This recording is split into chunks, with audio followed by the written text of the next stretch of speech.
We are? Okay, good. Okay, we're now out of executive session. No votes were taken in executive session. The Board of Selectmen has before them a proposed settlement and release agreement with Fire Marshal Michael Cavanaugh in the town of Woodbridge. And with us tonight is David Ryan, who's our labor consultant, and Bill Bird is also here, who's chairman of the Fire Commission, as well as Attorney Aaliyah Alexiadis, who's also a member of the Fire Commission. And Dave has negotiated this settlement and release agreement on behalf of the town with Attorney William Palmieri, who is counsel for Mr. Cavanaugh. I'm going to ask Mr. Ryan to summarize the terms of the settlement and release agreement. After much discussion and negotiations, an agreement was reached with Fire Marshal Cavanaugh's attorney. Mr. Cavanaugh has signed the agreement. The salient points of the agreement is that effective upon signing, Mr. Cavanaugh will resign his position of fire marshal. He will remit to the town the sum of $26,000, $15,000 to be paid November 1, the other $11,000 to be paid over the next 14 months. The agreement contains complete releases for both sides. It is to serve as no precedent. If for some reason there is a delay in payment or something of that nature where we have to seek the court's help in obtaining money, I'm not saying that's going to happen, but we do have in the agreement the right to seek reasonable attorney fees. And those are the major points of this agreement. In closing, I would again like to thank Commissioners Burke and Alexiadis and Finance Director and Administrative Officer Tony Genovese for all the help they have put in and all the work and assistance they gave me in reaching this point. And the agreement also contains mutual releases between Mutual releases, yes. and the town of Woodbridge. That's correct. All right, so I'd entertain a motion to approve the settlement and release agreement that's before you tonight and as outlined by Mr. Ryan. So moved. Second. Is there any discussion? All those in favor signify by saying aye. Aye. Opposed? Passes unanimously. I'd also like to thank Mr. Ryan for his efforts in successfully negotiating this contract, and William Bird, and also Attorney Alexiadis for their assistance. And I thank both of them, all of you, for the prompt and professional manner in which this was handled. Going forward, as we know, the Fire Commission under statute is responsible for hiring and discharging and supervising the Fire Marshal. We in the Board of Selectmen review department heads on a yearly basis, and we do that in writing, and those are in the personnel file of each department head. So I'm going to suggest that the Ordinance Committee consider amending the ordinance to require the 75-19 of our ordinances to require the Fire Commission to conduct an annual review of the Fire Marshal in writing and to submit a copy of that annual review to the Board of Selectmen. So with that, thank you very much. We'll now go on to the next item on our agenda, and I'd like to have unanimous consent to move item number 6 up to number 3, and that's the Woodbridge Board of Education, Woodbridge Education Association contract. Ms. Hamilton, the chair, and Dr. Fleischman, the vice chair, are here, and they have some other commitments tonight, so I'd ask if, with your consent, that can be considered next on the agenda. Second. Any discussion? All those in favor signify by saying aye. Aye. Opposed? Okay, Margaret and Steve? Dr. Fleischman's going to handle it. Okay, all right. Thank you. So first, I want to say we spent about 8 weeks with the teachers union working on interest-based bargaining to bring ourselves to the conclusion of this contract.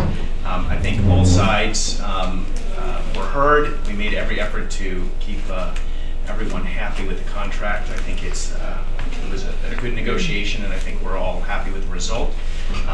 I want to say we realize the great job that our teachers do, and I want to remind people we have one of the longest tenure of our teachers. If you look at our average teacher duration at our school, our teachers on average were about 17 years. If you look at our neighbor Bethany, the average teacher tenure is about 7 years. So our teachers are very committed to the district, and we're very proud of the relationship we have with them. So the contract, which I believe you have before you, essentially in summary, there are some minor contract word changes, but the financial aspects of the contract is a 1.5% general wage increase in year one with a freeze on steps. So there's no step movement in year one, just a 1.5 general wage increase. Year 2 and year 3 are the same. It's a 2% general wage increase each year for those teachers who are beyond steps. So 15 plus years who are done movement on steps. For those individual teachers who are still in the steps, there will just be usual step increases, no general wage increase in addition to that. In addition, we made some changes to the health plan and brought in some savings overall on the cost of health insurance to the district, and changed the cost sharing with the teachers to 15.5% in year 1, 16% in year 2, and 16.5% in year 3, which is essentially a 0.5% increase each year. Any questions? I know that the teachers are here and wanted to make a quick comment about the contract, if that's okay. That's fine. Ms. Nacuzzi?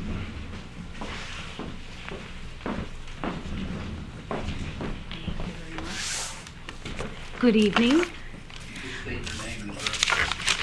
I am Teresa Nacuzzi, and I'm the Language Arts Coordinator over at Beecher Road School. So I'm going to share with you a letter in support of the contract and of the Woodbridge Board of Education. So on behalf of the Woodbridge Board of Education, it's with honor and appreciation that we thank our beloved superintendent, Dr. Stella, and we thank the Woodbridge Board of Education, in addition to the members of the negotiations committee, for the work they completed for the new 3-year contract beginning 2013 to 2016. So the new contract has been presented to and ratified by the Beecher Road School faculty members. We take pride in our positions at Beecher, and we see this contract as an opportunity to continue our important work for the children and families of the town of Woodbridge. The teachers of Beecher, we're shaping the characters of our children. We model respect, kindness, creativity, commitment to learning, and those are just a few of our hopes and dreams. We will continue to share our talents and expertise to enhance all the students' learning and their experiences in our beloved school. So one final thought. This contract really demonstrates how the Board of Education values and respects and supports the teachers. And on behalf of all the Beecher teachers, we thank the Woodbridge Board of Education. The town of Woodbridge has been a staunch supporter of public education, and we are very appreciative for this body as well. So we thank you, the town members, in advance for your recognition of the importance of education in the lives of all the children of Woodbridge. Thank you.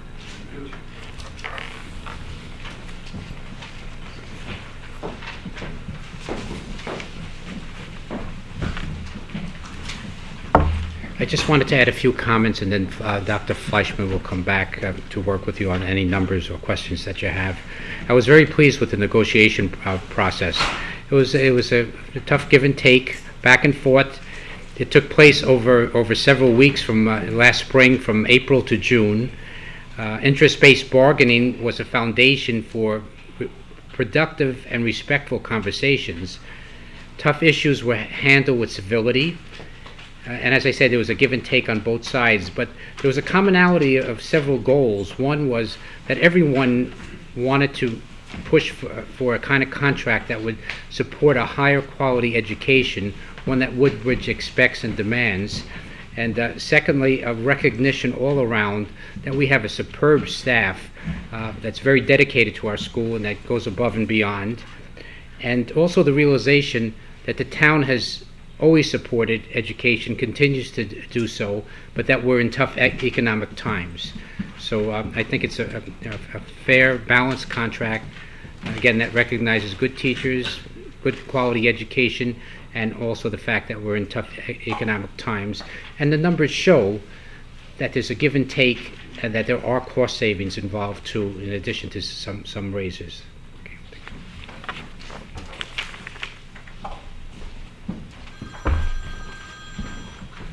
I think that's me. Any questions? Anyone have any questions? I have a question. If not, then I would entertain a motion to approve the contract presented to us tonight between the Woodbridge Board of Education and the Woodbridge Education Association. So moved. Second. Any discussion? All those in favor signify by saying aye. Aye. Opposed? Passes unanimously. Thank you very much for the Thank you. job well done. Thank you. Thank you very much. Okay, then moving back to our agenda, next item is the town council's report. Oh, excuse me. Paul. I believe I was going to be moved to either 7 o'clock. Oh, okay, I'm sorry, okay. Get all these people with all these things to Okay. do. I ask unanimous consent to So proceed moved. to section number 9 on the agenda. Item number 9, proposed Woodbridge West Rock Trail. Paul Rossi, all in favor? Okay. I'm very grateful. Floor is yours. Yep. Very grateful to the board. I'm Paul Rossi. I will be teaching a CCD class with 11 7th graders at 7 p.m. So I'll be very brief, and thank you once again. I'm here to represent the Economic Development Commission, Conservation Commission, and the Town of Woodbridge Trailmaster in regard to the agenda item for the West Rock Trail. You should have an information packet, and just in brief, this is a joint proposal with a request for the Board of Selectmen's consideration and approval to submit a trail request to the state of Connecticut. And what this entails is installing a new town trail among the many fine trails in our town at virtually no cost, except perhaps for some signage, etc., that would go from the West River Ball Field to the summit of West Rock Ridge, that would be running parallel to the Wilbur Cross, but on the west side of the Wilbur Cross. So between, once again, the West River Ball Field up to the top of West Rock Ridge. The trail length is about 1/2 mile, and the first half of that, the first quarter mile, is on town property. The second half is on state of Connecticut property. The trail, I won't go through the pages of the PDFs, but there is a map, I should say a diagram on page 4 of 7 that shows the properties and the adjacency of the trail to the Wilbur Cross. And what is proposed is that the trail would go from a parking lot that would be at the West River Ball Field, that would go around the Connecticut Sports Center, crossing part of the property of the Connecticut Sports Center. That would be the only private property involved. There are 3 houses on Manila that would be number 41, 43, and 49 that the trail would pass near, but not on their property.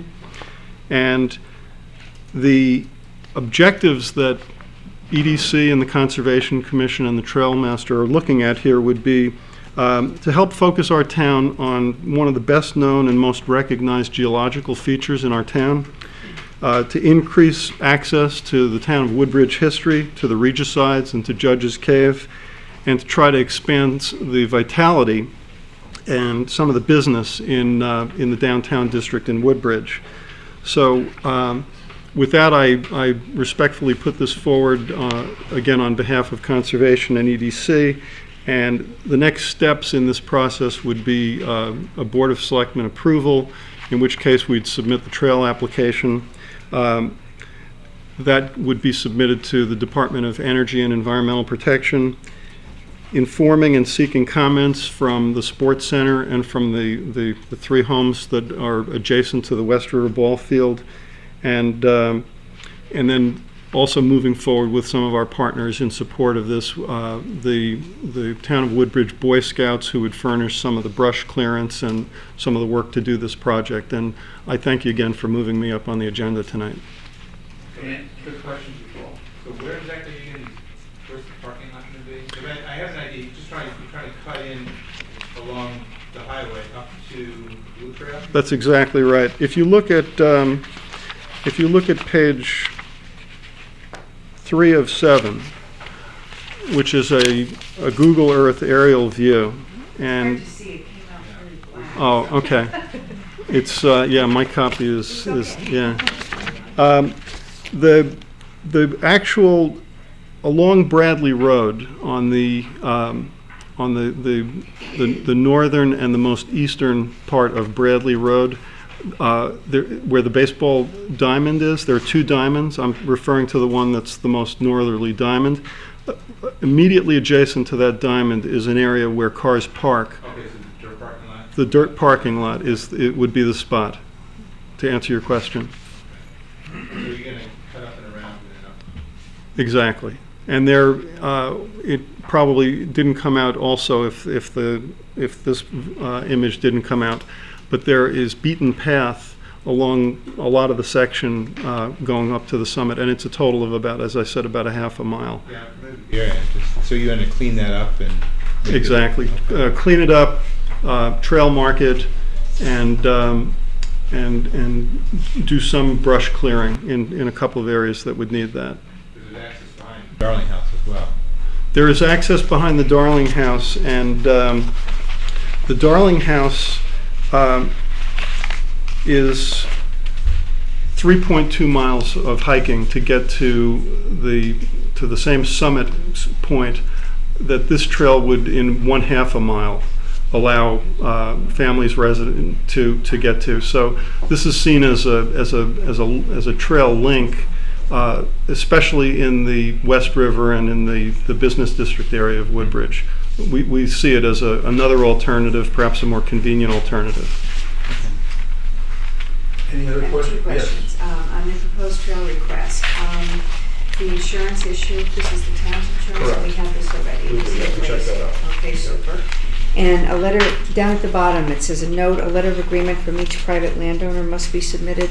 There, it's bordering 3 properties, correct? But Yes, it borders, but does not, the trail does not go on the 3 properties. The trail goes on one private property, and that's the sports center. And you have that letter, or? We're in discussion with Okay. with the owners. Okay. I think this is So a our great thing. approval would be contingent upon your getting that letter? Yes, it would. Okay. And on notifying the 3 residences on Manila to ensure that there's no issues. So with that understanding, I'd entertain a motion to approve this proposed trail request to be submitted to the Department of Energy and Environmental Protection. So moved. Second. Any discussion? Just one more question, if you would, Paul, just so I understand it. Once the trail leaves this Connecticut Sports Center property heading northeast, it goes right onto state property. It does. All of the town property is, again, moving southwest to northeast. All of the town-owned property is before the private property. It's before the, yes, that's I correct. just want to understand. Thank you. Okay, any other questions? If not, then all those in favor signify by saying aye. Aye. Opposed? Passes unanimously. Thank you, Paul. Okay. Thank you. All right, returning now back to the agenda, item number 3, Town Council's report. First item is the Woodbridge Country Club water account. Just for, this is in your packet, just for informational purposes. As you know, we have this ongoing discussion and a lawsuit pending against NDM, the prior operator of the country club, for money that's owed to the town, plus a delinquent water bill that NDM has failed to pay the water company. I've had a couple of discussions with representatives of the water company about that bill, and they have been cooperative in that they have ceased asking the town for the money pending the results of the lawsuit which we have against MDM. And this letter is just to confirm a discussion that I've had with the water company that the town believes it is not responsible for that obligation that MDM incurred while it was operating the country club. We just wanted to put something in writing to make it clear that, number one, hopefully we get the money, we make a recovery from MDM so the water company does not have to pursue the town. But in the event the water company does pursue the town will have to assert certain defenses against that claim by the water company that the town is responsible for MDM's obligation. So that's all, just informational purposes. The next item then is an update, Soundview versus Pura. So you have in your packet as you recall, the board, I believe at the last meeting, voted to allow the town to file a motion to intervene in a lawsuit that was brought by Soundview Community Media against the Public Utilities Control Authority, now known as Pura.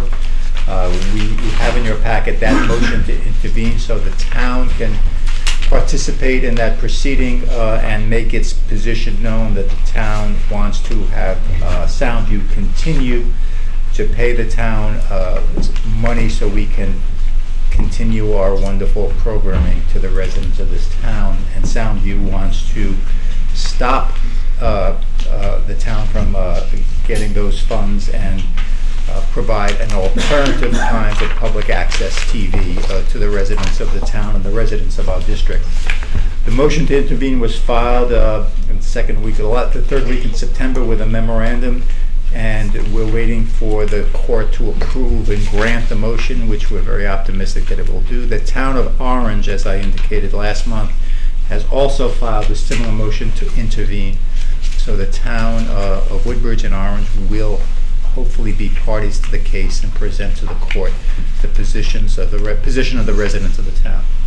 So that is just moving along. And Soundview Community Media, Inc. has brought this action to declare the statute that authorizes these payments to the town to be unconstitutional. Correct.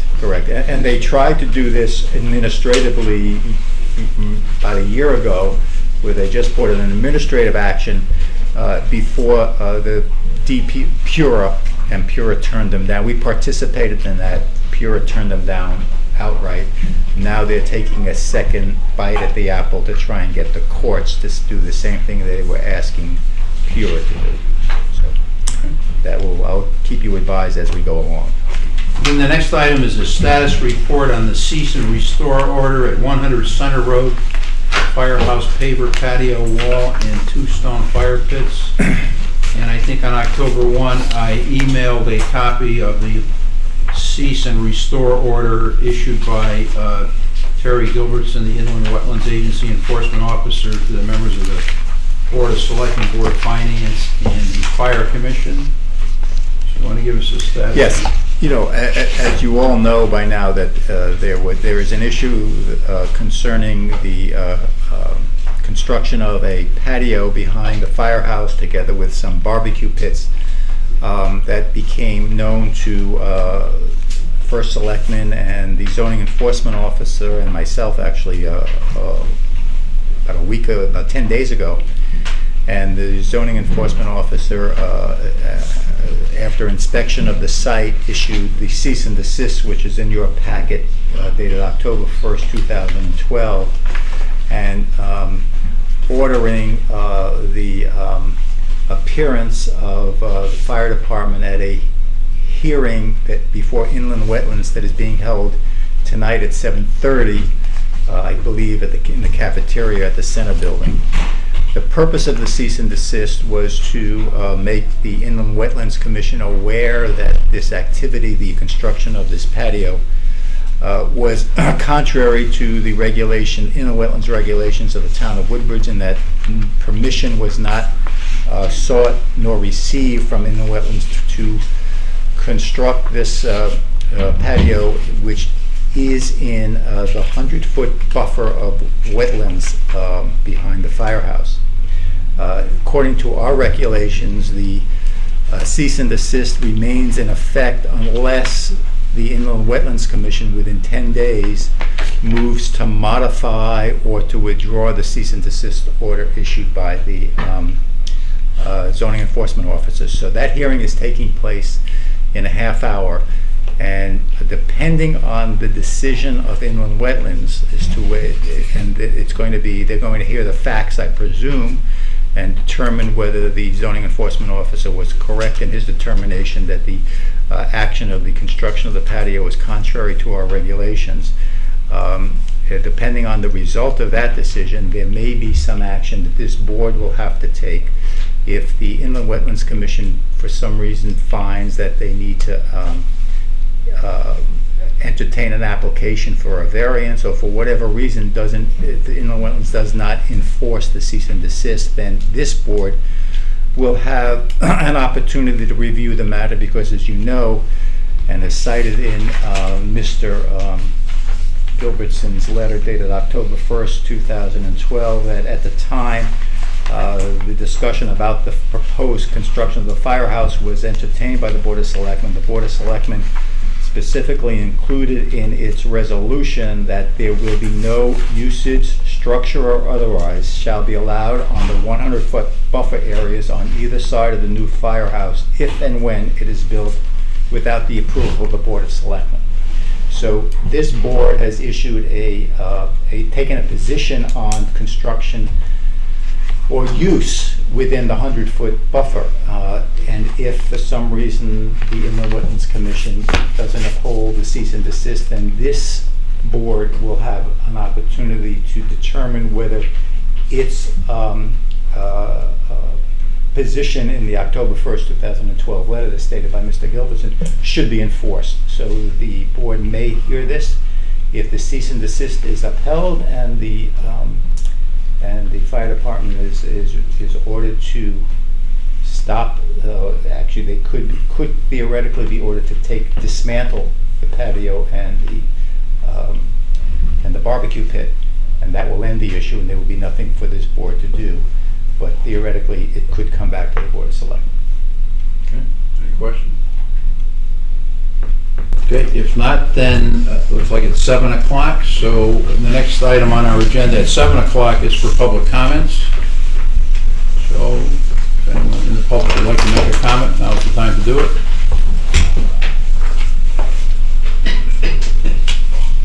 No public comments, okay. We'll go on then to the next item is the Country Club of Woodbridge status from Jason Beppert and Dee Hotchkiss. Jason Beppert is the manager of the Country Club of Woodbridge, and Dee Hotchkiss is the chairman of the Country Club of Woodbridge Commission. Hi guys, how are you? How you doing? Good. Just a quick little handout here. You have the financials, I'm sure, for August.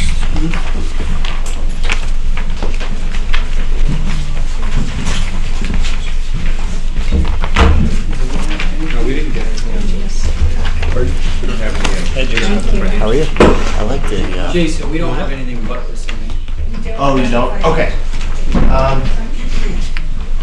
I did not print enough copies of the financials. I thought you had them, but I do have a copy if you would like. I'll make copies.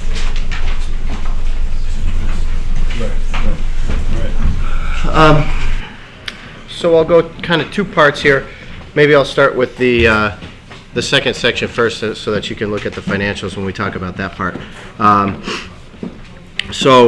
Just to kind of skip that part first, we'll talk a little bit about September results, fall membership drive, and things like that. Move on to a marketing discussion, and talk a little bit about course update as well.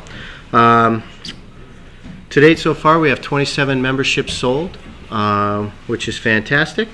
17 of those come from 2012 renewals, and 10 of those are brand new members to the club for next year. The new memberships result roughly in about $18,000 to date so far. So combining that with what we expect to be a strong membership renewal program as well, we should be sitting in pretty good shape for a nice head start going into 2013 memberships. So why don't you just explain how the membership renewal works with the cutoff date? Good, yeah. 2012 members have until November 30th to renew their membership at the same price that they paid in 2012. Anybody new coming in is going to pay a 10% increase to that membership. On November 30th, we're going to revisit the membership discussion. Thank you. And there may be a further price increase if the commission, if Billy Casper and the commission think that that's warranted. We haven't seen a huge push in the membership renewal just quite yet. I mean, we gave people till the 30th of November, so they're likely to hold on to their funds just another month or so, which they normally do. So, again, we expect November to see a pretty good bump in renewals. September, we did see 7 outings in September, which is encouraging. Starting in March of this year, we kind of missed the spring and summer window there, but it was nice to see that we did have 7 outings happen in September. On another positive note, we held several events outside of the golf outings under the tent. I know many of you came to some of those events, and the tent was very well received. It worked out fantastic, so I think we really hit a home run there. And then we're also talking to 2013 outings already as well. I've already got one on the books for June, and this fall is the time of year where we're really going to see a push in spring and summer outings, which will really come into play a lot next year. So if we want to jump back to the financials real quick for August, unfortunately we were disappointed again in the results. We do have a revenue shortfall there that's fairly significant, mainly due to course conditions. We all know we had some course condition issues. We've been very upfront about that, but we'll talk about that a little later on because it is positive to note that the course is improving tremendously. We did miss in rounds again by 850. Again, a majority of this was outing rounds, which I don't think in 2013 I don't think we'll see that miss because we'll have more time to schedule those outings.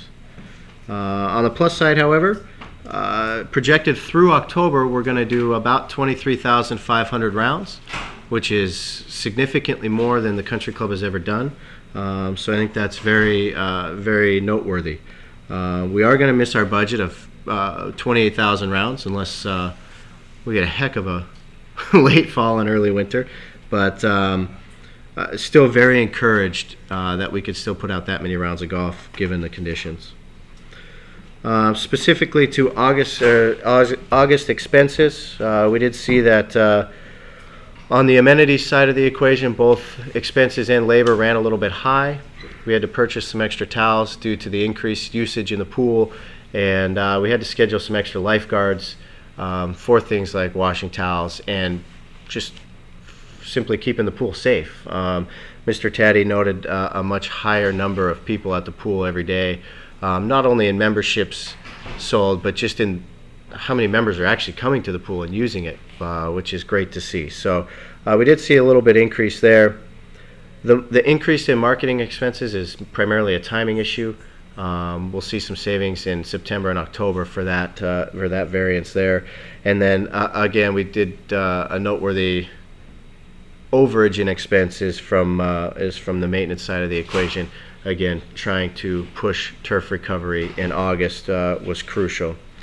So again, I can't stress enough that we are disappointed in the results thus far. But now that the golf course is drastically improving, we think that that's going to turn around. So at this time, before we kind of finish up the presentation here, if you have any questions, I'd be happy to answer them related to the financials. So the variance is about $250,000. Is that what I'm just reading from this page? $250,000 is in revenue. Correct. Projected. Correct. And do you, what do you attribute that to mostly? The rounds, when you say number of outings? It's a couple part answer to that. The primary issue is course conditions. Due to the heat pressures that the turf experienced this year, we actually had to lower our rate much earlier than we normally would have liked. So our average price per round is slower than we would have liked.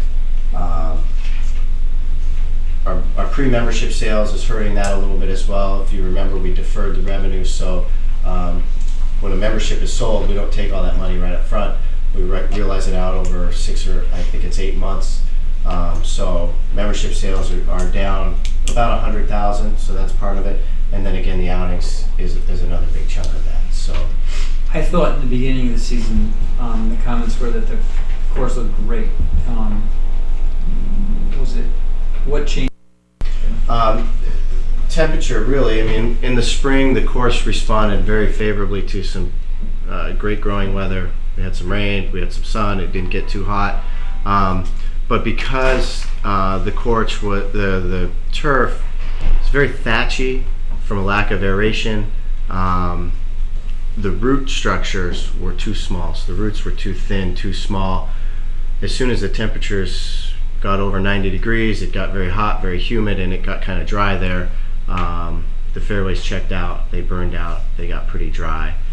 Once the heat kicks in, it's tough to recover as you have that stretch, because really the crucial piece that was missing was fertilizer and aeration. You just unfortunately can't do those things in the peak of the summer. So we had to wait until the temperatures cooled off. We've completed all those tasks, and the golf course has responded very favorably. How many events were you able to do with the tent that was erected? I don't know the total exact number. We did 7 golf outings, plus we probably did another half a dozen just outside events as well. So I would say 13 to 15 events, and that we simply couldn't have done if we had not constructed the tent. 30 or 40. I think the total contribution for outings this year was in the $40,000 range. How's the what's that technology called that allows you to track a golfer's usage and every time they come, etc.? What do you call that? Our data capture program. That's the beauty of those 23,000 rounds that we've done so far. We've been able to capture a vast number of emails. I haven't seen a recent report, but I know it's over 2,000 emails that we have now in our database, and we are sending them emails every 2 weeks, promoting memberships, our fall rate, and our promotions. So that we couldn't be happier with that. I mean, from 2011 to 2012, and then looking forward to 2013, that's one of the biggest differences. Is last year we had 16,000 to 18,000 people come to the facility. In March, we couldn't contact a single one of them outside of that Golf Now database that we didn't own, but we kind of worked to deal with. We now have 2,000 to 2,500 people, and we're continuing to get them every day, people that we can contact and get them back. Further on down in the... And you also know their playing habits. I mean, how many people have played once? How many people played 1 to 5 times, right. 6 to 10, what times of the week they play, things like that. I don't have that information, but I could certainly have that at the next meeting. We have actually looked at that, although obviously you really want to look at it in the context of a full season. I mean, someone might play once every month, and at a certain point in time they've only played once, but later in the year they've already played 6 or 10 times. I'd just be interested to see, based on certainly information as to how that's working as far as hit ratio of people that come once. And I get the emails, I golf there, so I get the emails and the enticements to come back, and I'm just curious how well you're doing with that this past season, and what you kind of expect to do based on what you've seen this year into next year. Maybe we can do that at our November meeting. Perfect. That also includes where these people are from, Woodbridge or... Right, yeah, I'd be interested to know all that. Yeah, I mean, all sorts of, when they play, I mean, the whole thing, I mean, it's... And one of the things that we do is every time you come and play the golf course, or the first time you come and play, we send you an immediate email that gives you a $10 off coupon to come back. It's automatically generated, and it also asks for your feedback. We got a lot of feedback this year, and unfortunately in July and August, a lot of the feedback was related to the burned out fairways that we experienced. I follow up immediately with every one of those emails. usually via phone, if not via email, invite them to come back, try us again on the house. And it's two things important to note about that. First things first, because of the work that we've done in the last 6 weeks, those complaint emails have almost completely stopped. In fact, switched to the positive. We've noticed some improvement. We've noticed it getting better. Good job. But even on the ones that were negative, the ending of most of the comments was, we understand Billy Casper's a great reputable company. We really hope you can get it back because the course is a great course. We love playing there. So we haven't seen a lot of those people come back yet, but I think we will. I think they're encouraged about what the potential can be here, as are we. So we have received a lot of feedback, and we can share those numbers. Yeah. If you've given constructive criticism and you actually get a phone call back, that would lend me to try it again. We find that usually goes a long way. And a lot of people are blown away by it in that, I didn't expect anything from it. I just wanted you to know what I was thinking, and we do appreciate it because we need to hear that stuff. Right. And going forward, aeration will help for next year. Absolutely. We didn't have this year. The root of the issue is a long-term health of the turf and how healthy are your roots, because anybody can grow grass in the spring and anybody can grow grass in the fall. It's when it's 95 and hot, can you do it? And it takes more than it takes more than just one aeration. And to keep talking about that, under course conditions here, what we've already completed are 2 fairway aerations. We've aerified the tees, some of the problem tees we've aerified a couple of times. This last week we aerified greens, which is a disruptive process, and it did hurt our rounds. It hurt our revenue a little bit, but I can honestly say that I've never seen a faster recovery. We had the perfect weather for it. We timed it right, and the greens are almost completely healed, including some of the spots that had deteriorated in the summer. So couldn't be happier with that. We've done a lot of cart path repairs, so it's a much smoother ride out there, which is good. And again, we put down a heavy fertilizer in the fairways and on the greens. The rain, the favorable temperatures, all the areas that were burned out, the grass is starting to creep back in, and noticing a huge improvement out there. So I'm really encouraged that we're going to have a nice successful run here in the fall, and then when we open the doors in the spring, we're going to see a much healthier turf all throughout the year. We still do plan on aerating more in the fairways. As far as we're concerned, we just keep that process going because it's been neglected, and so we need to continue to do that. We are going to have a discussion about removing some of the dangerous trees on the course that have died, and then look to continue to improve the cart paths. That's kind of what we have going for the fall. Yeah, I have just a quick question about how much longer you'll be adding to these numbers. Is there a end date in order for you to complete your off-season work, or will you sell rounds as long as the weather holds? We'll sell rounds as long as the weather holds. That being said, once we get a couple of frosts, the maintenance that is involved in the golf course almost completely goes away. So this winter, we'll have a very skeleton crew. It'll just be myself on the golf shop side, and on the maintenance side, it'll just be the superintendent for the most part through the winter. You don't need to mow, you don't need to do those sorts of things. But if the weather gets above 35, 40 degrees, people will come out and play. So it's probably through Thanksgiving to keep maintaining the golf course, and then about Thanksgiving it'll die down. Last year was a very profitable winter for golf course operators. Mm-hmm. Of course, the winter before was not at all. So, it's obviously very hard to predict. Correct. Yeah. Correct. But there is no window when you say absolutely no. The only time we'll close the course is if there's snow on the greens, snow on the cart paths, or icy, so it's dangerous to play. Outside of that, we're open. The food and beverage operation will close down at the end of this month. We're gonna button that up, sell candy bars, snacks out of the pro shop, drinks, things like that. But we will button that up at the end of October. Thank you. Mm-hmm. Okay. Any other questions? Okay. Well, thank you, Jason. Thank you, Pete. Thanks, guys. The next item on our agenda is the Woodbridge Board of Education. Dr. Stella is he left? Okay, all right.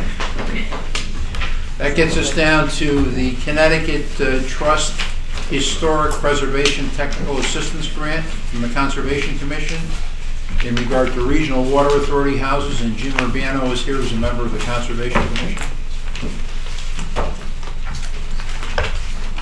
I have some information to distribute, so you can pass them.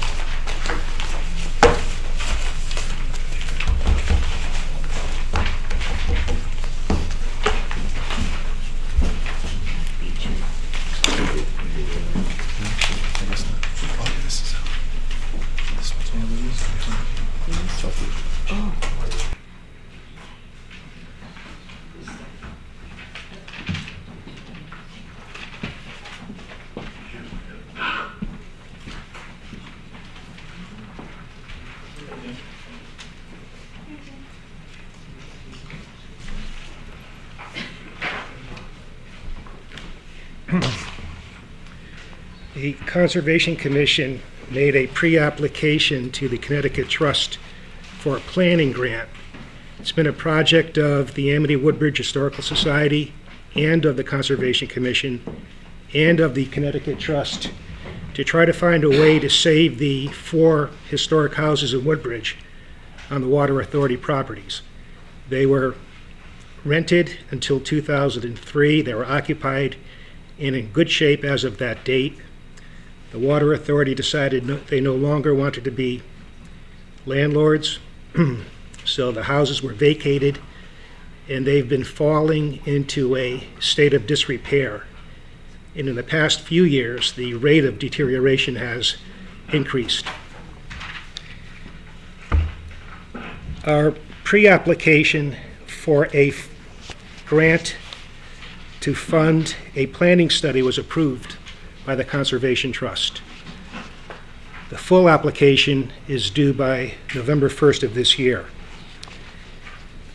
On page 1, you'll see an outline of the grant and project summary.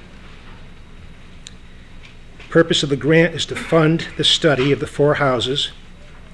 The study would be conducted by preservation and restoration professionals and would assess the work necessary to estimate the cost to make the houses habitable. We are asking 2 actions of the Board of Selectmen. 1, approval for the Woodbridge Conservation Commission to make an application for the planning grant, and 2, approval of $5,000 up to, not necessarily to be $5,000, but up to $5,000, which is the required cash match for the application.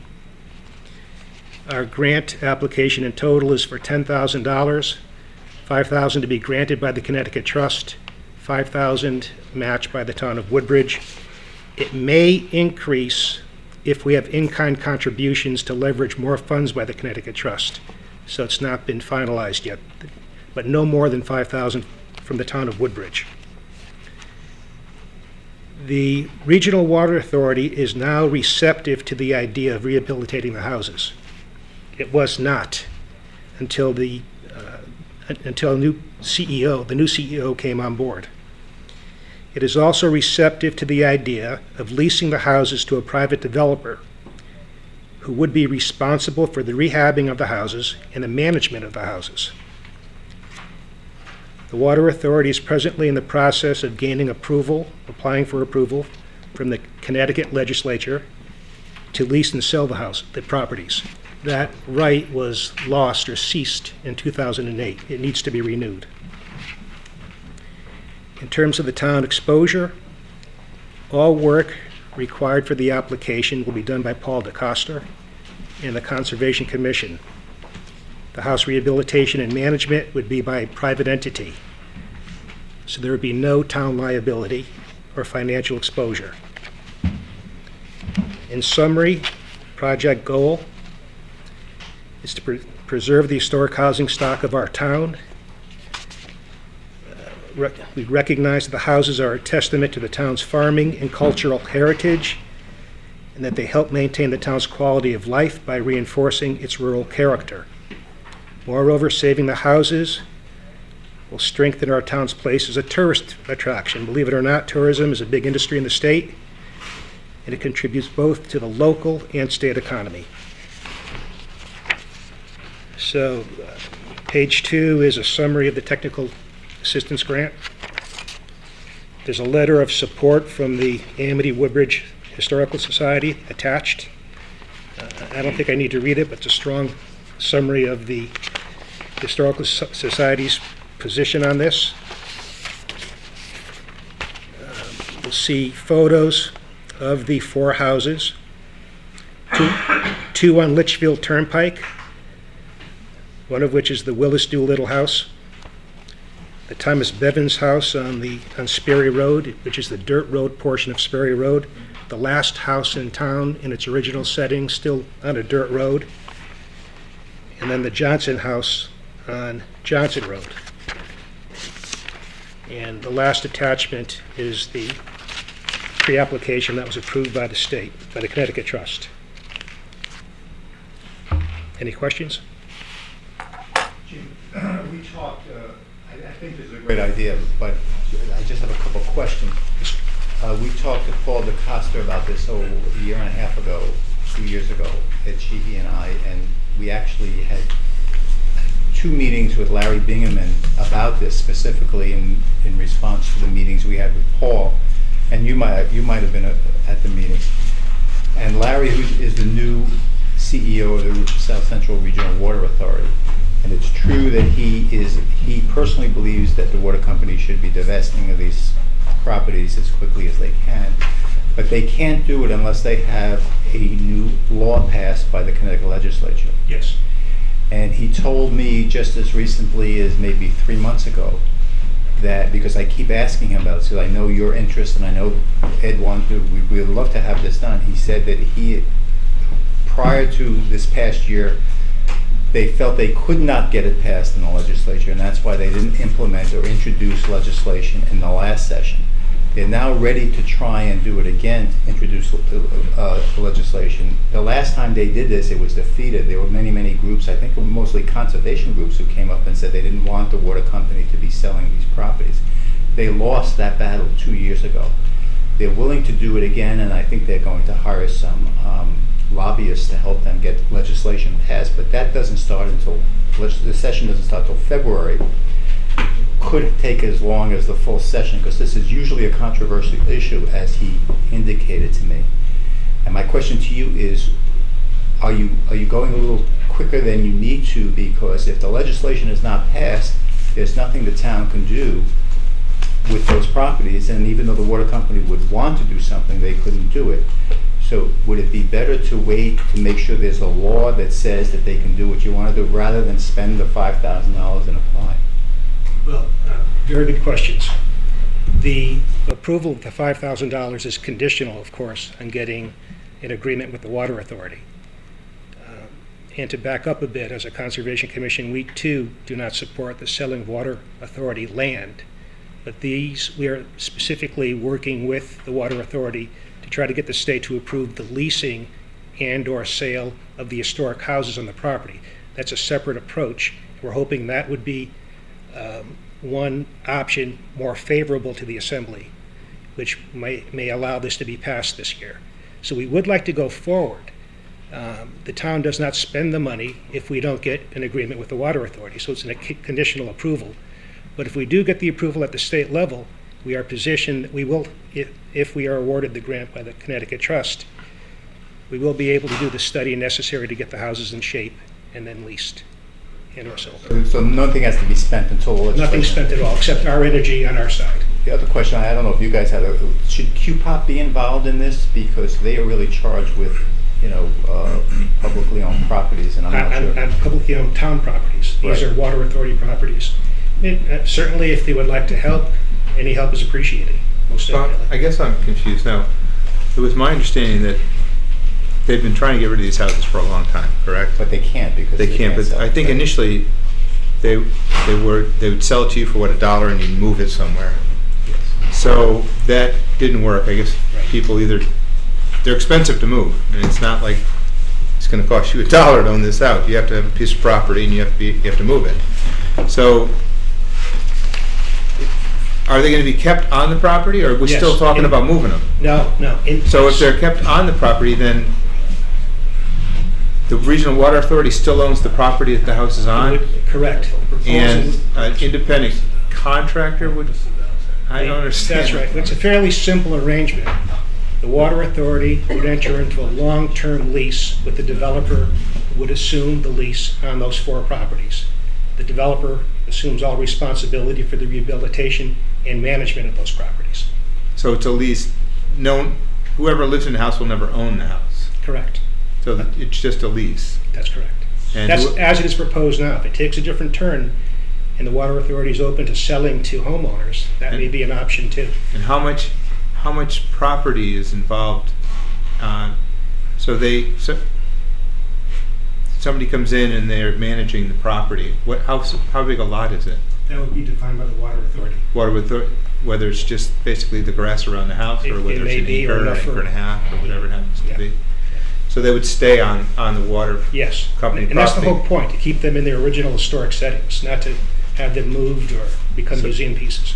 So what was defeated in the last legislative session? Was 2 it- years ago, there was legislation, the water company tried to get permission from the legislature to sell their property. They can't sell water company land without authority from the legislature. Okay. And that was defeated because there were groups, conservation groups, as Jim said, they were against this. They wanted to preserve it the way it was. They wanted to reintroduce legislation last year. They decided it wasn't the right, for whatever reason, they decided not to. Now they're looking at doing it again, but there is no guarantee that this legislation will pass and they will be allowed to do it. And also, there's no guarantee that you're gonna find a developer that's gonna wanna spend the money and Correct. make the investment and get the rents that would justify somebody to move, because they're not gonna own the property. So the individual It's a- that you it's a get hard to manage sell. the property would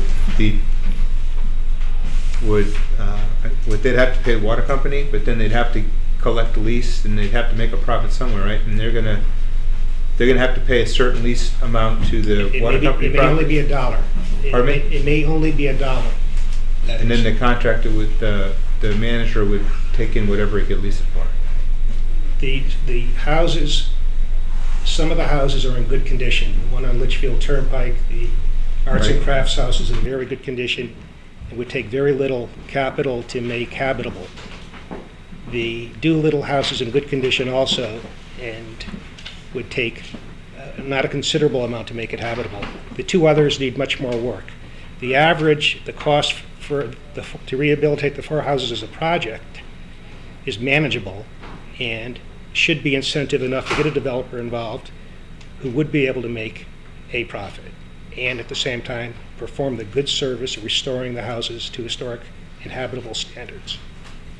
Okay, so the manager would come in and they would fix the house up. The developer The manager. developer would come in and then And the developer would manage the houses. Right, and then they'd manage, so it'd be built back to historical. In general, in appearance, yes. Maintaining. as Inside many- and out, I guess. They need to be habitable and up to code, but the objective is to maintain as many of the important, significant historical details as possible. Looking at this from a more practical standpoint, 3 of these 4 houses are unoccupied.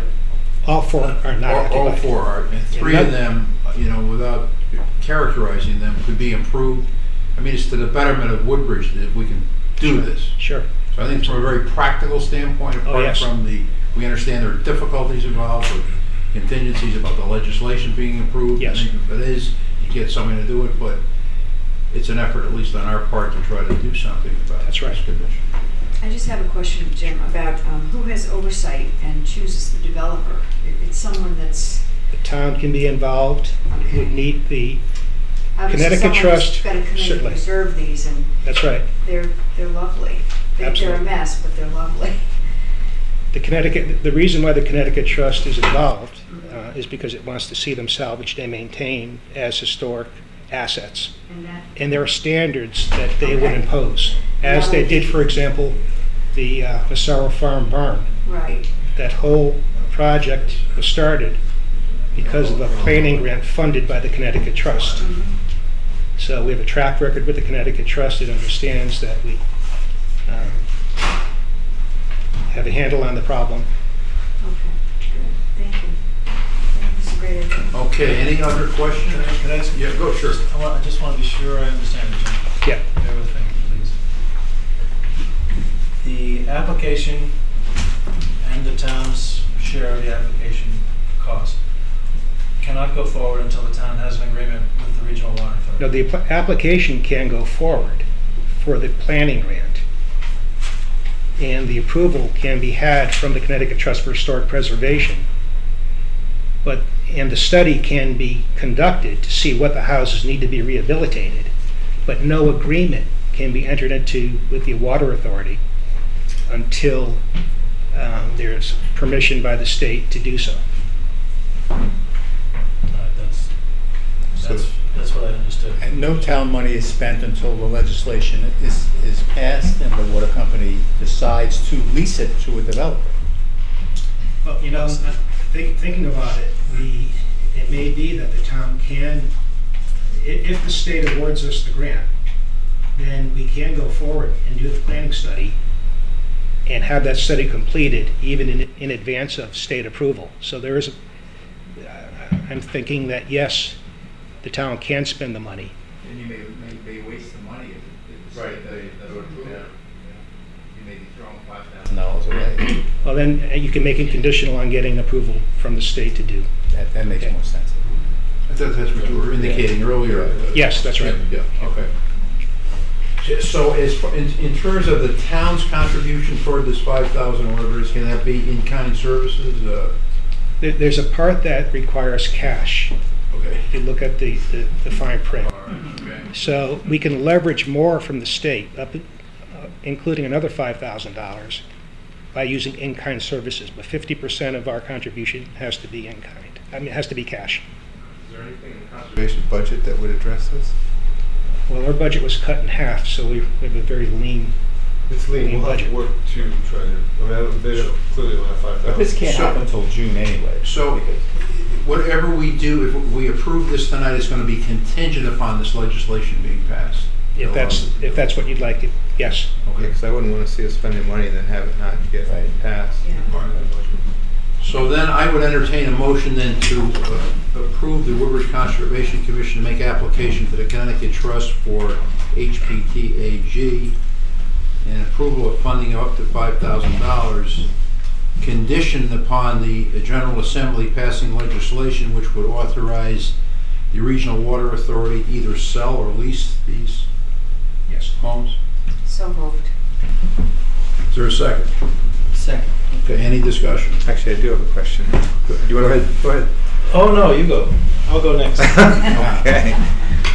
So if, say the legislature does rule in our favor, and we spend $5,000 to see if we can fix these things up, are we going to be, is the town going to be responsible for expending any more money on this? No. Is it, it's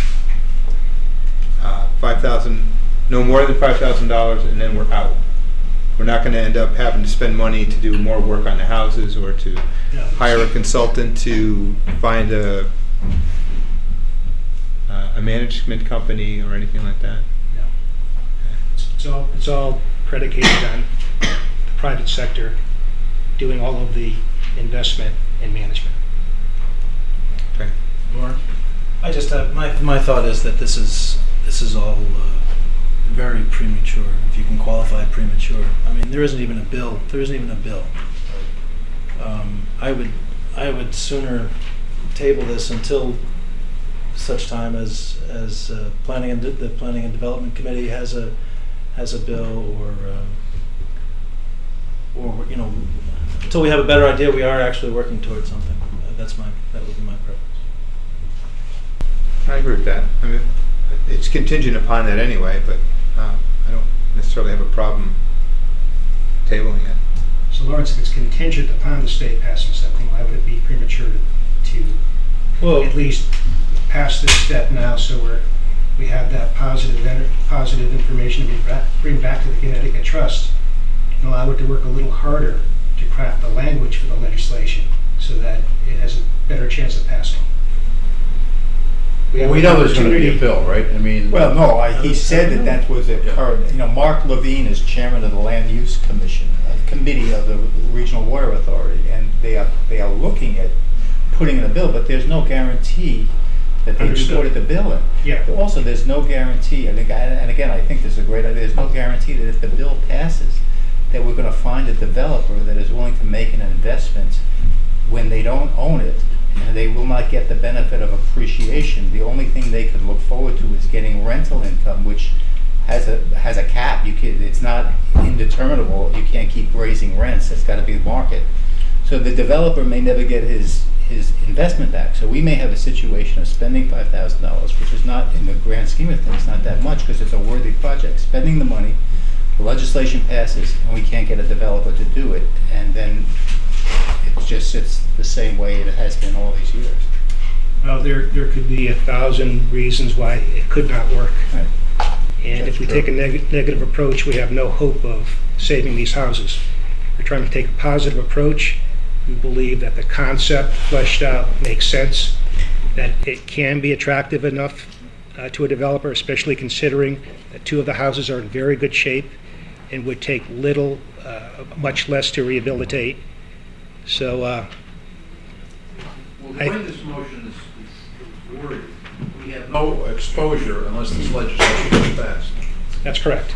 And it is a statement by us about the condition of these homes, which is a negative thing as far as Woodbridge is concerned. Yes.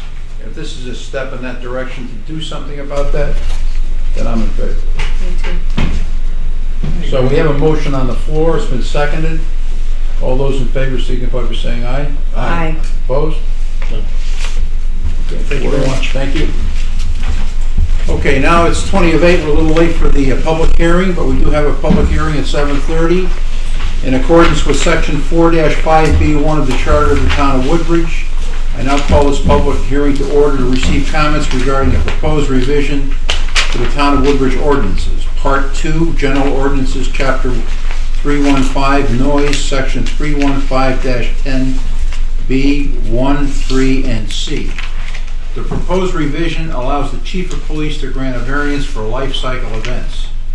The legal notice was published in the New Haven Register and the Bethwood Community News on September 27, 2012.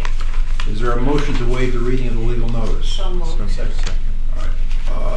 Any discussion? All those in favor signify by saying aye. And I'll ask Jerry Weiner, our town council, to explain the purpose of the proposed new ordinance. This ordinance, as many of you know, because a lot of you were at the ordinance committee meetings, came about as a result of one of our residents coming before the ordinance committee indicating that she and her husband would like to hold a wedding event for their son, and was concerned and talked to the chief of police, was concerned about our ordinance and wanting to make sure that they comply with the strict intent and language of the ordinance. And we, after we reviewed it, we thought that there may be a possibility that to be closer to what the resident wanted and felt was necessary, and after discussion with the ordinance committee, we thought that the ordinance that we had should be amended to reflect the italics that you have before you, that would allow the chief of police, this is not automatic, the chief of police must review an application and must grant permission to hold these life cycle events. So if this is approved, then on any specific incident, the resident may apply to the chief of police for one of these parties at their residence. Okay. And it was unanimously approved by the ordinance committee as well. Oh, it has been approved by the ordinance committee? Yes. Yep. And so are there any comments from members of the public about this proposed ordinance? Yes, ma'am. Could you define life cycle events? Is that birthdays and? Births, spot or bar mitzvahs, communions, confirmations, It's listed in and weddings. Christenings too, did you say? Christenings would be included in that, yes? That's not supposed to be exclusive. It Right. could be such as. Illustrative. Examples. Right, exactly. Celebrations of, Celebrations of life cycle events. Almost anything could be. That's If you true. went to the chief of police and asked him, Well, it's up to the chief of police to make that determination. I would think that, he would have some discretion to eliminate certain events. Well, he has discretion, yeah. Any other comments for members of the public?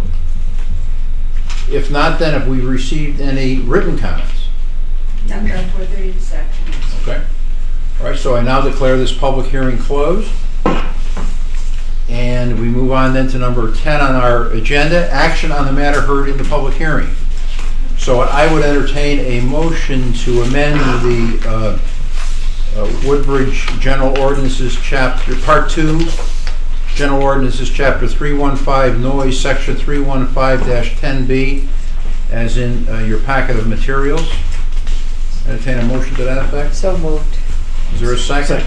Okay, any discussion? All those in favor signify by saying aye. Aye. Opposed? Passes unanimously. Okay, thank you.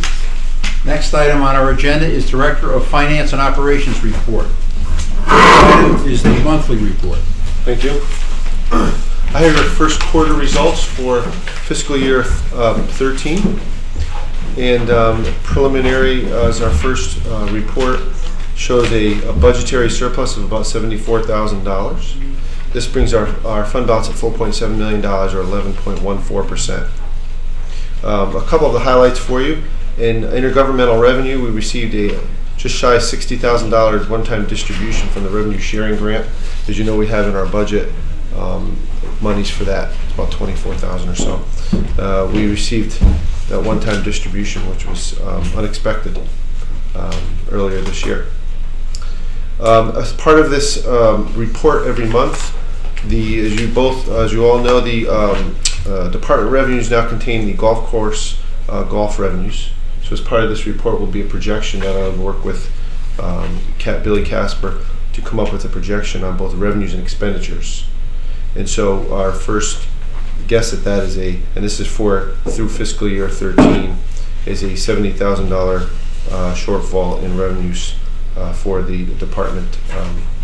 And that's a conservative estimate at this time, but it's something that we hope to bring to you every month so that you can be aware of not only the activities looking backwards, but forecasting going forward. So it's sort of... So that's the prediction through June 30 of 2013. Right, so basically it's our general fund. It will be included with all of our other surpluses or shortfalls for the year, because it's part of our general fund budget.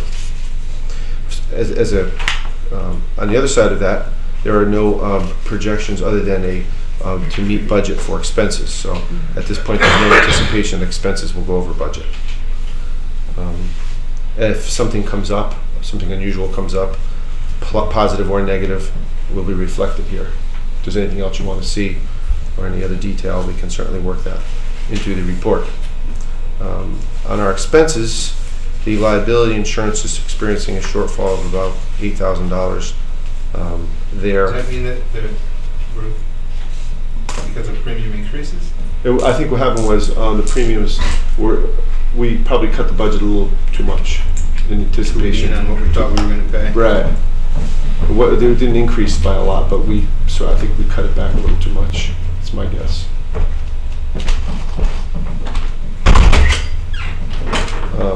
In Amity, there's a anticipated budget. There's a budget reduction in Amity that was done really late in the process, and so it did not make it for our budget, which is therefore has a surplus of about $85,000. Is that for Woodbridge or all of Amity? Just Woodbridge. Oh, okay. Yeah. So the result of those 1, 2, 3, 4 early adjustments is the surplus of $74,000. Okay.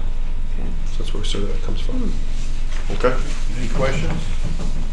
If not, then we'll move on to funding requests, the first of which is number 1213-05, $5,102. This was the, What about tax? Oh, that's, sorry. That's next. Yeah. I'm all there was a mixed up. request by the Human Services Commission. If you remember last year, there was a pledge by the Board of Finance and Board of Selectmen to match fundraising events for the Food and Fuel Fund. And there was a successful event earlier this year, as you can see in the letter, for $5,102. And so there is a request by the Human Service Commission to match that for our Food and Fuel Fund, which does a lot of good work for the community. It was a very successful event, well attended, and they did great. It was a good job. Okay, so I'd entertain a motion to approve funding request 1213-05, $5,102. So moved. Any discussion? All those in favor signify by saying aye. Aye. Opposed? Passes unanimously. The next is our tax refunds, and that concern, well, go ahead. There are motor vehicle refunds totaling $4,402.99. So I entertain a motion to approve the motor vehicle tax refunds in the amount of $4,402.99. So moved. Second. Any discussion? All those in favor signify by saying aye. Aye. Opposed? Passes unanimously. Do we have real estate? There's No. another one that was handed Yeah, there was a new Oh, there one that was? came this afternoon, or Yeah. something. Here it is. Oh, do you have that? She gave it to you yesterday, Tony, 6,890.87 property tax. These are real estate refund, tax refunds for the, it's gonna be the month of September, $6,890.87. It's in a memo dated October 2012 from Pat Crisco. I guess it was handed out today. Right, okay. Okay, so I'd entertain a motion to approve those real estate tax refunds in the amount of $6,890.87. Second. Any discussion? Just if I read it right, it seems the bill was paid twice, and so we're refunding it. Yeah. Right. Okay, all those in favor signify by saying aye. Aye. Opposed?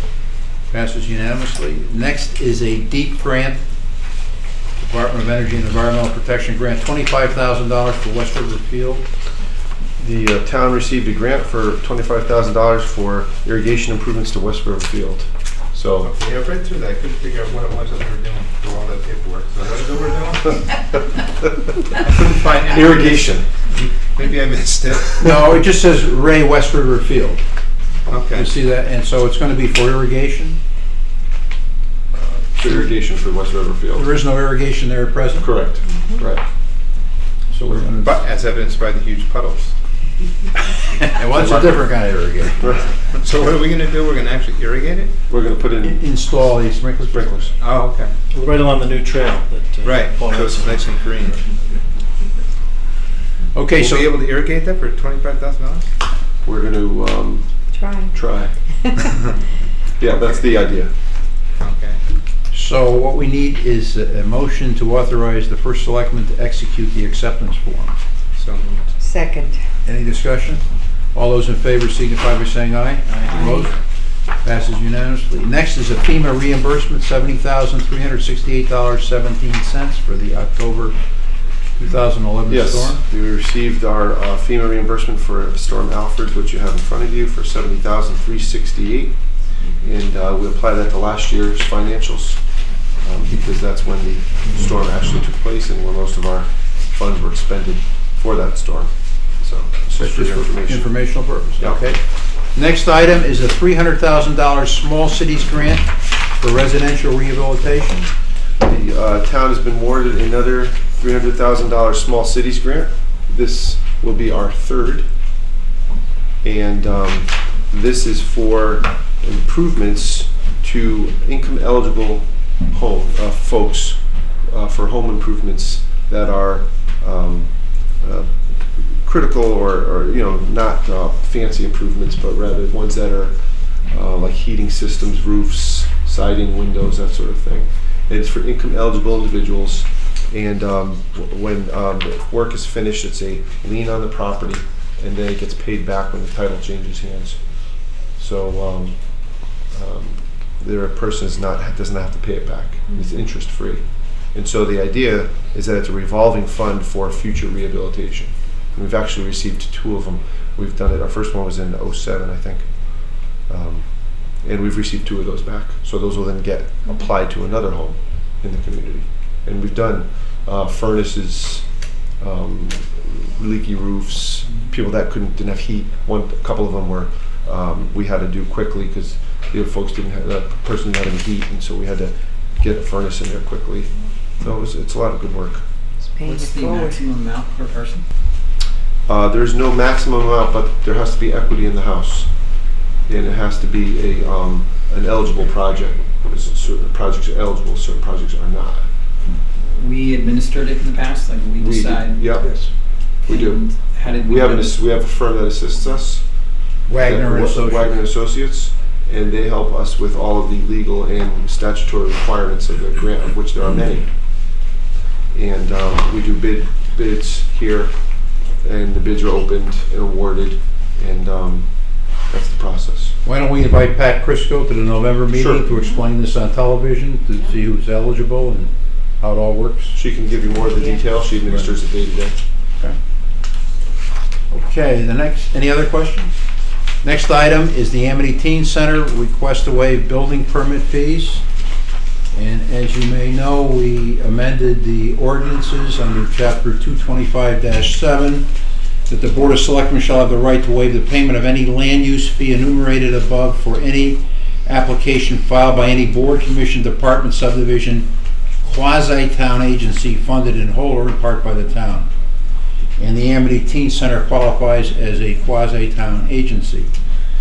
And Linda Cohen is here just to give us a statement as to what you plan to do. Back in March, we requested a waiver for the permit fees because we embarked on an energy conservation project, and we are funding this wholly on our own with donations and grants, and we applied for the neighborhood assistance back money, and we also applied for the Connecticut Clean Energy Finance and Investment Authority grant.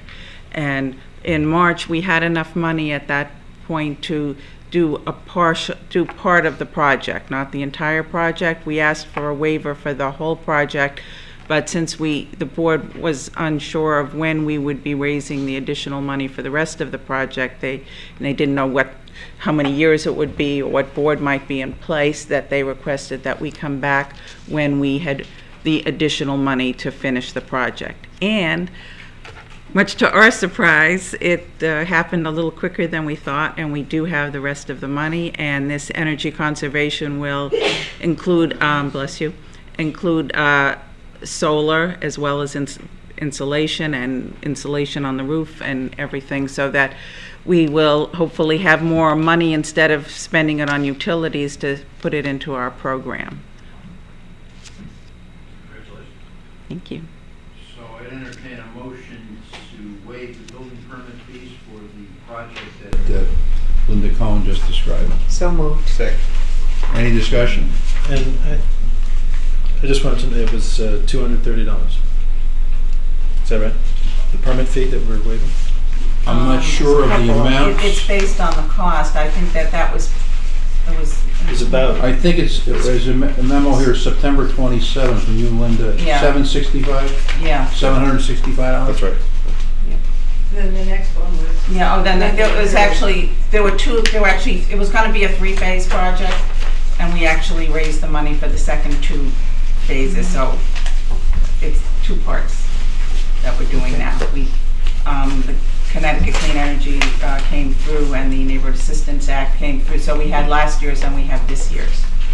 Came through again with Connecticut actually allocating they allocate money, and then depending on the state cap, it can get cut back, and it was oversubscribed last year. So Connecticut gave $21,000 last year, and they've allocated $25,000 this year. I'm not sure how much, but we can make the project work. It might be cut back a little bit, and UI gave $9,000, or SEG gave $9,000 last year, and this year they've allocated $7,000. And we've got $24,000 from the Connecticut Clean Energy Authority. So the fees waived are $995. Yes. Thank you. Okay, so that's an amendment, so we entertain a motion to waive the fees of the amount of $995 for the project that Linda Cohen described. So moved. Is there a second? Second. Any discussion? All those in favor signify by saying aye. Aye. Opposed? Passes unanimously, thank you. And then next item is the CHFA Police Home Ownership Program. There's a, Connecticut Housing Finance Authority has a program that offers a reduced interest rate of 1/8% below their home buyer rate for any police officer to live in the town in which they serve. So this would not cost the town anything. It's simply a acknowledgement and a resolution supporting this. So we have to go on record in support of the program, and Right. then when the police officer who has to live in Woodbridge applies for that, Right. he can say that the town does support this program. Correct, right. Okay, so I'd entertain a motion to adopt that resolution. So moved. Second. Any discussion? I have a question. Can we somehow get this to the police? Do they know about it already? They or- sent it to us. They sent it to They us. sent it to us, Right. okay. Okay. I didn't see that, Yeah, okay. okay. Just saw Under a Rose- different cover. Oh, yeah. Got it, that's why I Yeah. didn't figure that out. Okay. Okay, as long as they know about it, because there's no point They in do having know it be about it, there if they indeed. don't Yeah. know about it. Right. Okay, thank you. Any further discussion? All those in favor signify by saying aye. Aye. Opposed? Do you have any other? I do not. Okay, thank you. Thank you. And the next item on our agenda is a resignation and you have it in your packet, from Christine Layden, who served many years as a member of the Board of Fire Commissioners of the town of Woodbridge, and also as chairman of that fire commission. She has now moved to Milford, and so we have her resignation dated September 12, 2012, so I entertain a motion to accept her resignation I'll make that motion and accept the resignation with deep regret. as her successor, right? Yeah. Is She there- was my successor. She was your successor? Okay, Correct. that's right. All And right. she, Second. yep. Okay. Any discussion? All those in favor signify by saying aye. Aye. Opposed? Passes unanimously. We'll send an appropriate letter to her, thanking her for her service. The next item on the agenda is an appointment to the Fire Commission to fill Christine Layden's vacancy to June 30, 2013. And you have a nomination. We don't have a nomination for tonight, Okay. but we sure will, just on the short notice, but we will. Okay. Next item on the agenda is the town clerk's report, which is in your packet. And I'd entertain a motion to acknowledge receipt of the town clerk's report. So moved. Second. Any discussion? All those in favor signify by saying aye. Aye. Opposed? Passes unanimously. The next item is our minutes, and we have in our packet minutes for the regular meeting of the Board of Selectmen on January 11, 2012. And I'd entertain a motion to accept those minutes. So moved. Second. Any discussion? Hearing none, all those in favor signify by saying aye. Aye. Opposed? Passes unanimously. Next is the first Selectmen's report. First of which I'd like to comment on the Civil War commemoration ceremony that was held on September 23. And we had a parade, as you know, from Amity High School over to the gazebo at the center.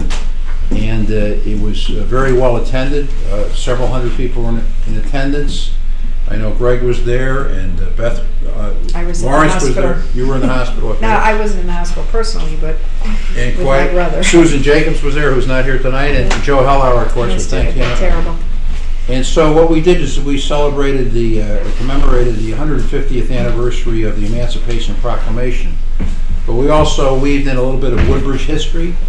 And back in 1862, Woodbridge population was 872 people. And 61 men and boys were in the Union Army, including 2 African Americans, and 11 died. And it was a very nice community get-together. I wanted to thank, and I sent letters to Don Menzies and to Joe Hellauer and Dr. Marvin Ahrens, whose idea this was to have this commemoration at the Muffy German. And so I think it was a very nice event, and I thank Joe for all your efforts for coordinating it. We're going to have a household hazardous waste collection on October 20th at the landfill at between 9 and noon.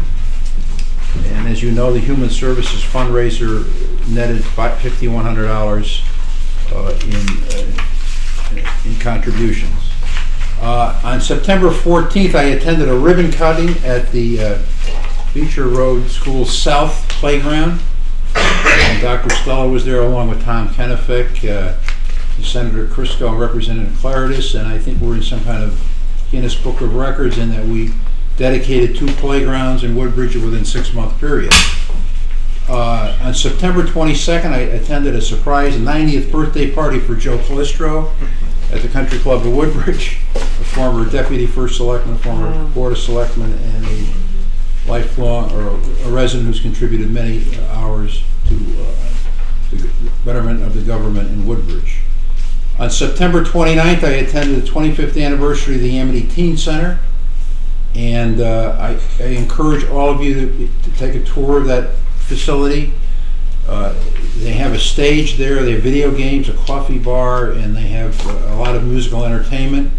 And they had a number of students speak about their very worthwhile experiences they've had at this Amity Teen Center. And so it's a very worthwhile operation, and we know that this has not been, it's been a sort of a long and narrow road at times for the Amity Teen Center to get where it is today, and it's a very successful operation.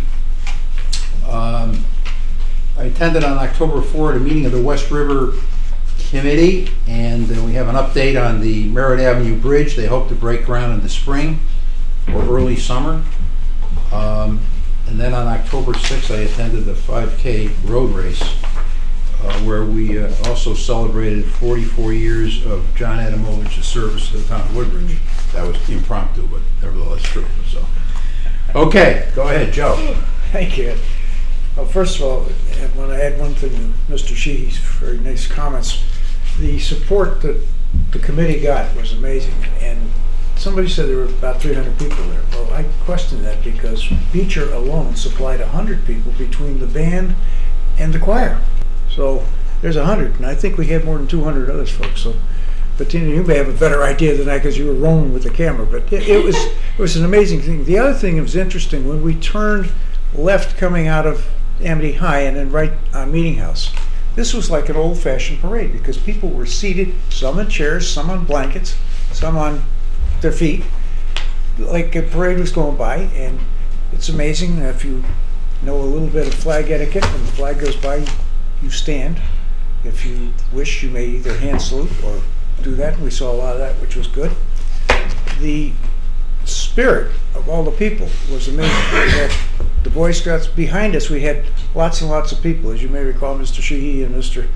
Menzies were leading the parade, so they didn't know what was going on behind them, but it went exceptionally well, and we have received many, many favorable comments. And I thank everybody, and I thank Beecher specifically.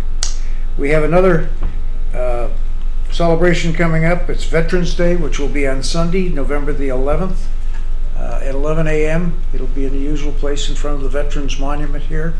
Already arranged for police protection. The rifle squad, Frank Callister, will be our dealer for taps, and we just hope we get some good weather for that.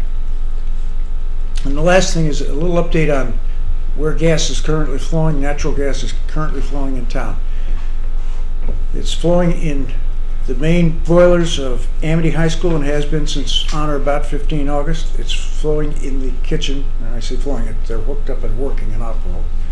The pipeline is into the shed, the maintenance shed, and that'll be hooked up in the next week or two. And then the last one will be the field house close to the ball field, the football field. So that's step one. Assumption, unfortunately, the competition saw that the Southern Connecticut Gas was digging a pipe and putting it. So the other gas line, which does go through pipelines, came by one night, one afternoon, unnoticed and unseen, and filled up the tank. So we have to take some of that propane gas and burn it off, because you can't lift those tanks until they're down to 20% capacity. So that's what's holding there. Beecher is discussing how they're going to do it. I expect they'll be coming along fairly shortly. And we, for our buildings, the first building to receive natural gas will be the library, which we expect in the next week or two. Possibly the police station, which has a smaller power plant. What will not happen right away is the old boilers in the front of the center building, because those are only made upon receipt of an order and then takes 10 to 14 weeks. Well, that 14 weeks will get us into a very cold season. So that will wait until spring. And then last but not least, for our fall program is town hall. So that brings us up to date. Is that the firehouse? Not Did you yet. mention the firehouse? Not till next year. Okay. Missed it, sorry. Okay. Thanks. Next year, spring? Obviously in the spring. Yeah. I have nothing for tonight. I'll get everyone caught up at the next meeting. Okay. Greg? QPOP met on the 2nd of October. They have a new chair, that's Sheila McCraven, Vice Chair Laura Ferrante Fernandez, and Secretary Kim Hines. Only other thing was brought up at the QPOP meeting is there's an issue with the farmer that leases the property behind the firehouse. Since he leased it last term, I don't know if he's new to that, but he's not allowing the cross-country races to begin on his property. And so it's changing how they're starting the races. And it was a very nice start, because I think they come up a hill, and I believe QPOP's going to get I thought they ran on the Fitzgerald. back to us on that. Yeah, but that is the Fitzgerald property you're talking So about. isn't that town-owned? Yes, it is. he believes that It's leased. he believes, I guess, the terms of his lease entitle him to. Okay. We should look at that, because they've been running there That forever. hasn't come to our attention, Right. but, I mean, we can, So, I talked to Sheila briefly, and she was saying, we may need to just make sure in the next lease we explicitly, Right. but maybe there's something we can do in the about meantime, it currently. yeah. Yeah. It's So- really changing how they do the race and makes it. It's very important in terms of the distance. That's I Amity remember High when School, my is it? kids did. Yeah. Mhm. So we haven't heard anything from Amity about that to us. If they're interested. I'll reach back out to QPOP Okay. and ask him to see what we can do about this. I'll check with the coach. I know Mm. Right. The Conservation Commission met on September 20th. The topics they talked about was how to save the Baldwin hayfield. The concern with that Baldwin hayfield, besides it's a beautiful piece of property, is Baldwin Road. Baldwin Road. The potential development that was talked about last time is the majority of that property does not sit in Woodbridge, so a desirable Woodbridge address, and all we would end up doing is collecting a small amount of tax revenue, so that hopefully they'll stay on that and figure out a way to preserve and save that property. I believe on Thursday, October 11th, there's a special meeting with Dr. Jerry Silbert, president of the Water Partnership, Inc., talking about protecting natural resources, water, and that could be an interesting topic. That's this week. And besides that, that's it for the Conservation Commission. There was a special meeting held for the TPZ on the 5th, and it was a work session for the town plan and conservation, so they continue to work on that. That's all I have. Okay, thanks, Greg. Lawrence? Yeah, I wasn't able to attend the Recreation Commission meeting last month because Board of Education meeting was moved, and they met concurrently, but I can tell you that the Recreation Department is working on a few things. Well, first of all, the Woodbridge Road Race that you mentioned, I must have missed you that morning, but it again struck me as a remarkable collaborative effort. It was the Recreation Commission and the Recreation Department putting together this event to benefit the Human Services Commission and the Human Services Department and its emergency food and fuel fund.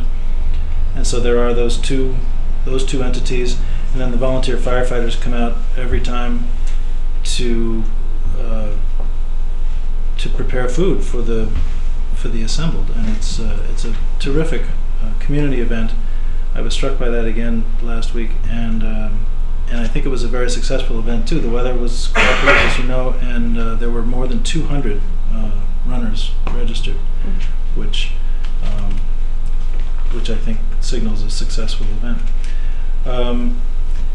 The commission is also working on a couple of other things. Again, I missed the meeting, but to read the emails, they had a special meeting, and it was properly noticed and all the rest of that, but they took a tour of the former firehouse and began work on a prospective layout of the fitness center as it moves into new quarters there. They are eager to have some input in the way that is fitted in terms of electrical outlets and where equipment will be placed, that kind of thing.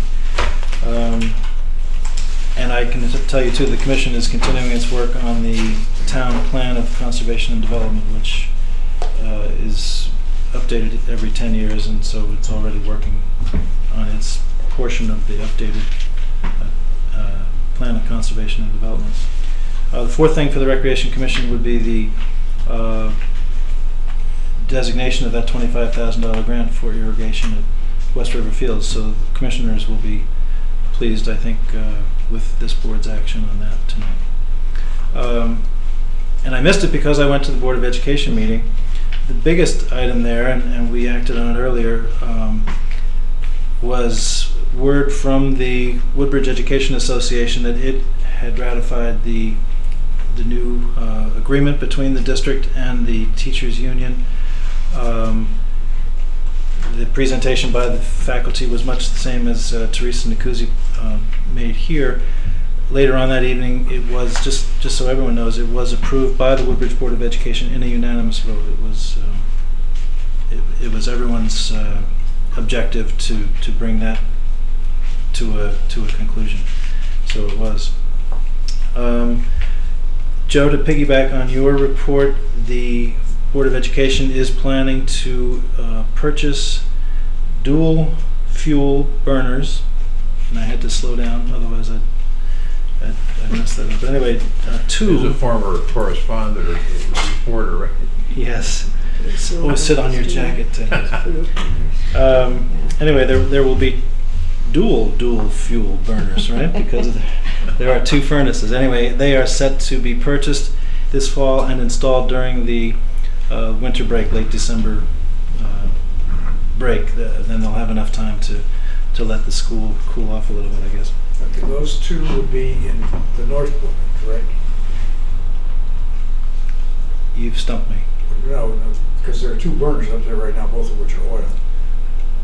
And that's where the main heat source is in the north building.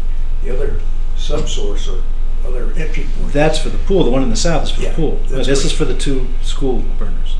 Okay, up in the north. Right. Okay. That's the much tougher. They didn't say north or south, but it's the two that's why I asked the school furnaces. It's not the pools. Thank you. Not at all. The board heard a detailed report on Connecticut Mastery Test results, and I'm sure this board will receive that report too at a future date. But just so you know, they are able now, with the data collected after these standardized tests, they are able to assess performance at, in the aggregate for the entire for each grade level, for specific groups within a grade level, and they can pinpoint areas of need actually to the individual student, all the while preserving confidentiality and the rest of that. It was remarkable to me how they can use that data to evaluate students' performance. And then to dovetail from that, you might remember that the Woodbridge School District was chosen to to participate in a pilot program about teacher evaluation. That is part of the education reform legislation that was enacted earlier this year. The Woodbridge district decided it could not participate in that pilot program, that it would take its time and spend the remainder of this year working toward a teacher evaluation system that is suitable to our district here, rather than rush into something that the state had suggested. So we will not participate in that pilot program this year, but they should have something they're working toward it by the end of the school year. Good. And so that's that. Thank you. All right. Beth? Thank you. I have attended 3 fire commission meetings, I think, since we last met. And I can tell you, and I want to thank the commission for doing a great job resolving the fire marshal issue. And also thank Dave Ryan. I didn't want to belabor, keep him here, but he did a great job as well. And it is, I guess, now resolved. The last executive session, Dave Ryan reported that there were, as he told us, numerous discussions and an agreement, and the settlement has been brought to us tonight, and it's over. Also on the same night, running from meeting to meeting like we all do, I attended the Human Services Commission and the Warm Hearts, Warm Homes, which is also the Woodbridge Food and Fuel Fund. That's another one that's tough. Event was very well attended, and they did well, and we made $5,102, which we matched tonight, so it was a real good night. The weather was perfect. It was just lovely. Jean Charleglio was hired to fill the Youth Evening Services Staff Assistant position. Youth Services will sponsor 2 programs this fall, cooking and photography. They're both going to run at the junior, it's called the middle school now, I'm sorry. They changed their name for about 10 weeks, and Youth Services is also sponsoring 20 students from the Amity Alternative High School to attend a team building activity on October 12th. The Youth Evening Program Back to School Bash was held on September 21st, and they had 119 students, a DJ, laser tag, and the fire department once again stepped up and loaned the department a large outdoor floodlight to accommodate the setting sun. So thanks to them again. Next month's program will be held on October 19th and will be a costume party, I guess, to coincide with Halloween. CPR and AED training will take place on October 10th. Did it happen today? Yes. Okay, thank you. I write these as I'm sitting there at the meeting, not remembering that today's the day. The course was open to all town employees at no cost, and Woodbridge residents were also welcome to attend at a cost of $45. And Mary Ellen reported that it's still warm and there haven't been any requests for fuel assistance. The Holiday Basket, if you can believe it, program has begun. Thanksgiving baskets will be distributed on November 20th. Christmas baskets will be distributed on December 19th. And the department is reaching out to sponsors that they've had in the past and trying to get new ones. Mary Ellen briefly discussed the upcoming 2014 budget. The department plans to request an upgrade on a new sound system, and also is looking at cost proposals for painting the senior center. So prepare yourselves. The department sponsored a flu shot clinic on October 1st, and our seniors, I guess, are kind of crazy Wii tournament players, and they went to Orange and did very well. And next month the Wii tournament will be back in Orange. And the annual holiday fair, which I would encourage all of you to attend, it's wonderful, will be held on Saturday, November 3rd from 10 to 3. And anyone who wants to donate a basket or time or anything is welcome to do so. And on Thursday the 4th, I attended the Firehouse Restoration Committee meeting. The committee reviewed, kind of segued into your story, the most recent plans from Silver Petrocelli for the inside of the old firehouse, also known as Phase 2. And John Adamovich and Bob Hill did come to that meeting representing the Recreation Commission. And they had a few suggestions which were taken, and I guess the plans have now been revised again. And they're going to bring the most recent changes and the whole proposal to the Recreation Commission on October 22nd. Is that your next meeting, maybe? And just for those of us who've been following this for a number of years, the revised plan has condensed the new construction impact on Bay 3. They're going to move that small men's room out of there, so Bay 3 will pretty much be all recreation. And let's see, they have some personal storage lockers already that are owned by Rec that's going to be moved into Bay 2. John and I guess Bob are going to work on a draft equipment plan for public. I asked them to please post it over at the current facility so that we can get input from residents, so people will know. We won't hear, you didn't tell us. So hopefully this will alleviate that. We can get some input. And Silver Petroselli will review the latest plan with the building official. And the final plan should be presented to us at the November meeting. Some discussion was held on the Woodbridge, the storage building behind the fire department. The project is slowly moving forward. Several changes are being worked on, and Dwight, I believe, will have updated cost proposals for us next month. And the committee also discussed the apparatus floor restoration work, which was finally agreed upon by both the town representatives and Newfield, and I believe it began yesterday. I know the fire trucks are out of the bay. So it'd probably take about 2 weeks, weather permitting, and that's why the trucks are all outside. And the fire apparatus has to be secure because it's plugged in, and there are things on the trucks that can be monkeyed with. So police department security is going to be provided after dark until sunrise. And that's it. Okay. Any other business anyone has? No? If not, I'd entertain a motion to adjourn. So moved. Any discussion? All those in favor signify by saying aye. Aye. Thank you very much. Thank you.